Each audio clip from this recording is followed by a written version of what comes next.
Hello guys, syempre nandito na naman tayo. Good morning uli dito at good evening dyan. At eto na nga, no, pagkatapos na malaman itong si Mother Solar na siya ay masasampahan rin ng plunder ng ombudsman. At eto na nga, at naglabas na agad siya ng kanyang statement, na kanyang pahayag at ating basahin at ating komentuhan. Okay, let's go.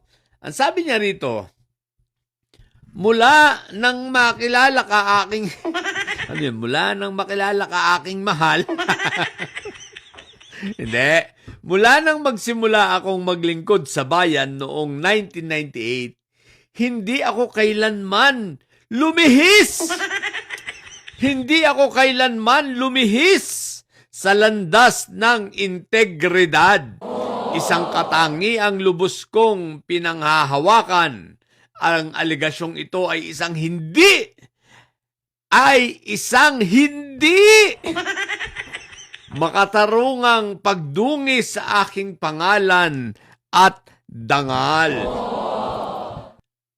Talaga ba?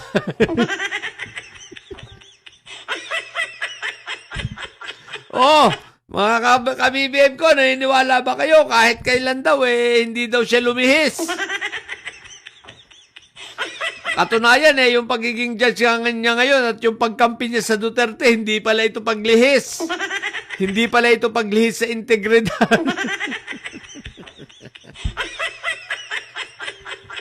Kamping-kampi sa Duterte, hindi raw siya lumilihis. Tapos,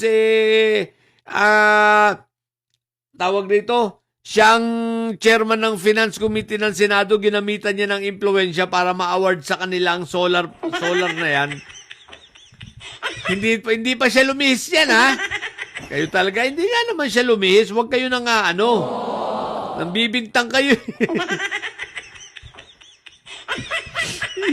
Iyak stress na nga sila. Si Mother Solar, mai-stress pa lalo. Malamang-lamang katakot-takot na mura abutin ito sa anak niya. Dati nakaawa ako rito, ngayon wala na eh. Di ba?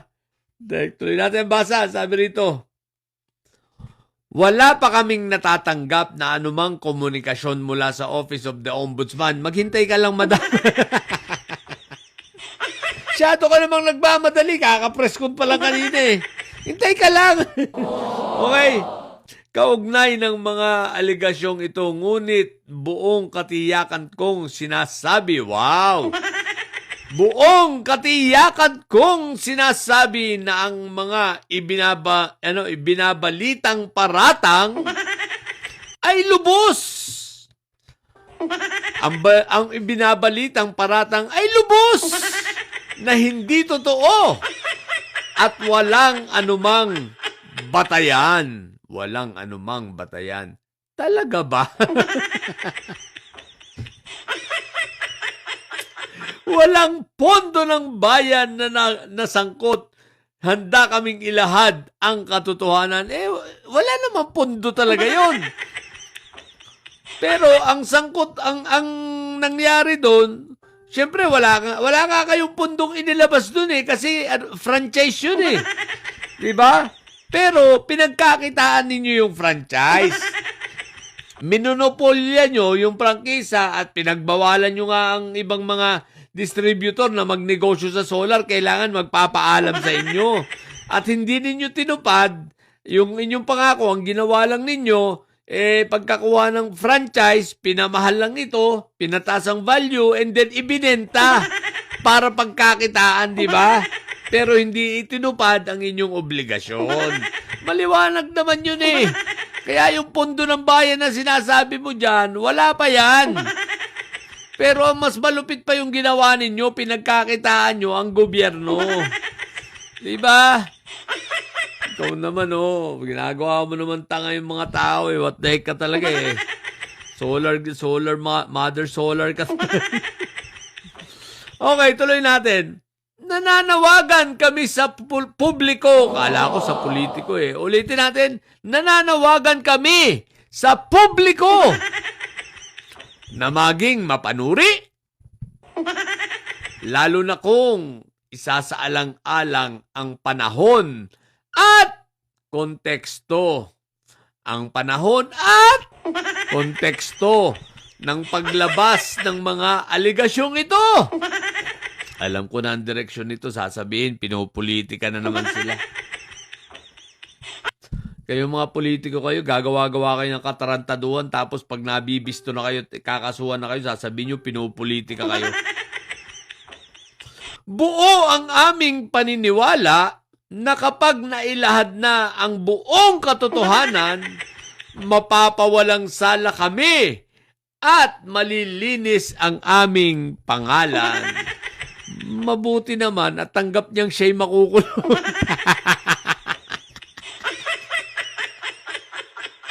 Buo ang aming paniniwala na kapag nailad ang buong katotohanan, mapapawalang sala kami at malilinis ang aming pangalan. Ibig sabihin, tanggap nilang makukulong muna sila.